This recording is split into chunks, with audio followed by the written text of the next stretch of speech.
Welcome back to my YouTube channel. Dinar World's Iraq is currently moving forward with the Development Road project, a massive and transformative infrastructure initiative that's meant to connect the country to broader international trade routes and enhance its economic prospects.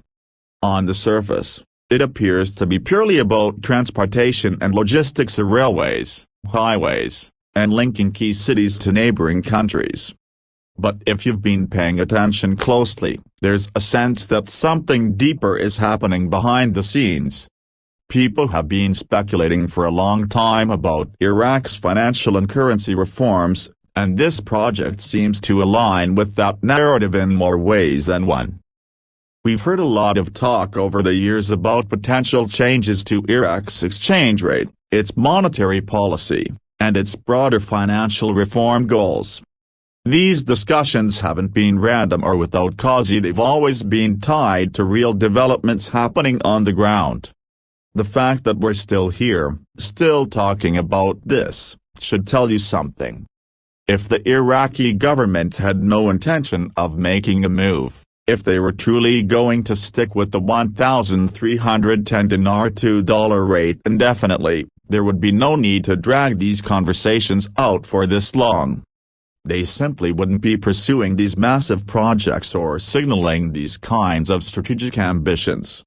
There's a certain alignment happening: economic restructuring, regional connectivity, and a quiet yet steady push for financial modernization. The thing is, the Development Road project isn't just a standalone infrastructure effort. It's a statement. It says, we're getting ready for something bigger.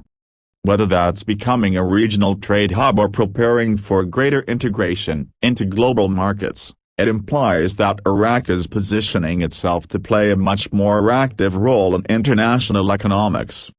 But to do that effectively, the country can't remain stuck with outdated systems or undervalued currency rates that don't reflect its true potential. That's where the exchange rate discussion comes back in. There's a reason this conversation has persisted for so long. It's not based on rumors or wishful thinking. It's built on consistent signals, recurring patterns, and strategic choices made by Iraq's leadership.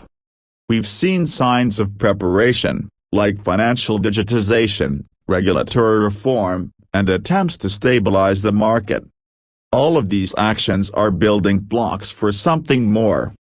And even if it's not being said out loud, the underlying message is clear: Iraq isn't investing this much effort, time, and political capital into a project of this scale just to keep everything else the same.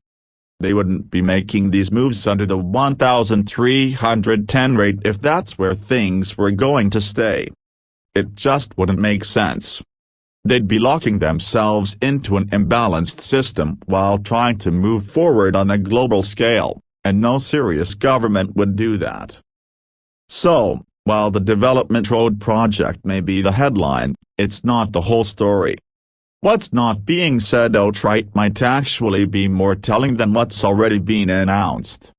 There's a calculated silence around some aspects, and that silence speaks volumes.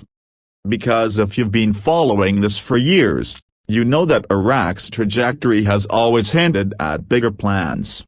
And those plans don't coexist comfortably with an outdated exchange rate.